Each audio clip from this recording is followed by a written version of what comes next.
হঠাৎ বেড়েছে জ্বরে আক্রান্ত রোগীর সংখ্যা। সবচেয়ে বেশি আক্রান্ত হচ্ছেন বয়স্করা। এতে চাপ বেড়েছে হাসপাতালে, হিমশিম অবস্থা কর্তৃপক্ষের। এ নিয়ে আরও জানাতে চুয়াডাঙ্গা সদর হাসপাতাল থেকে যুক্ত হচ্ছেন সহকর্মী অনিক চক্রবর্তী।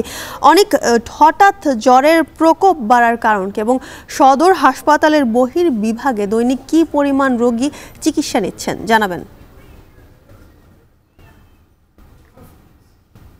জ্যোতিকা, টানা চুয়াডাঙ্গার উপর দিয়ে বেশ কয়েকদিন তাপদাহ আসলে বয়ে গেছে। তারপর পরে কিন্তু আসলে একটানা আবার বৃষ্টি শুরু হয়।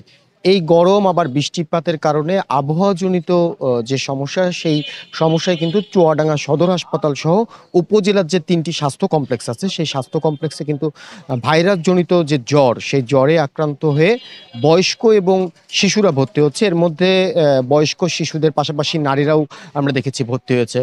চুয়াডাঙ্গা সদর হাসপাতালে বহির্বিভাগে প্রতিদিন গড়ে ৪ থেকে ৫০০ রোগী আসলে চিকিৎসা নিয়ে বাড়ি ফিরছেন। এছাড়া বর্তমানে ২৭৩ জন রোগী কিন্তু ভাইরাসজনিত জ্বরে আক্রান্ত হয়ে চুয়াডাঙ্গা সদর হাসপাতালে ভর্তি হয়ে চিকিৎসা নিচ্ছেন। আমার সাথে বেশ কয়েকজন ভর্তি হওয়া রোগীর পরিবারের স্বজনদের কথা হয়েছিল। তারা বলছে যে আসলে অতিরিক্ত যে ভর্তি হওয়া রোগীর চিকিৎসা সেবার কারণে বেশ কয়েকজন রোগীর আসলে বেড না পেয়ে মেঝেতে চিকিৎসা নিতে হচ্ছে। বাড়তি এই রোগীর চাপ সামলাতে কিন্তু হাসপাতালের যারা ডাক্তার বা নার্সরা আছে, তারা কিন্তু আসলে এক প্রকার হিমশিম খাচ্ছে। আমার সাথে চুয়াডাঙ্গা সদর হাসপাতালের আবাসিক মেডিকেল অফিসার ডাক্তার রবিনের সাথে কথা হয়েছিল আজকে সকালে।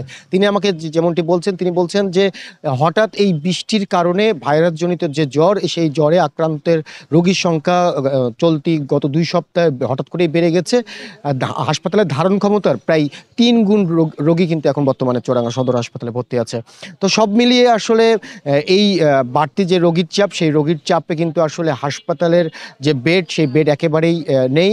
পাশাপাশি অন্যান্য যে বিভাগ আছে, সেই বিভাগেও কিন্তু আসলে চিকিৎসা চলছে। মেঝেতে আসলে রোগীরা চিকিৎসা নিচ্ছে। রোগীর স্বজনরা বেশ কিছু অভিযোগ করেছে। তারা বলছে যে হাসপাতাল থেকে যে পরিমাণ চিকিৎসা তাদের পাওয়ার কথা, তারা কিন্তু সেটি পাচ্ছে না। তো সব মিলিয়ে আমার কাছে এই ছিল। জ্যোতিকা, ধন্যবাদ অনেক। চুয়াডাঙ্গায় জ্বরের প্রকোপ এবং রোগীর সংখ্যা জানাতে যুক্ত ছিলেন সহকর্মী অনিক চক্রবর্তী।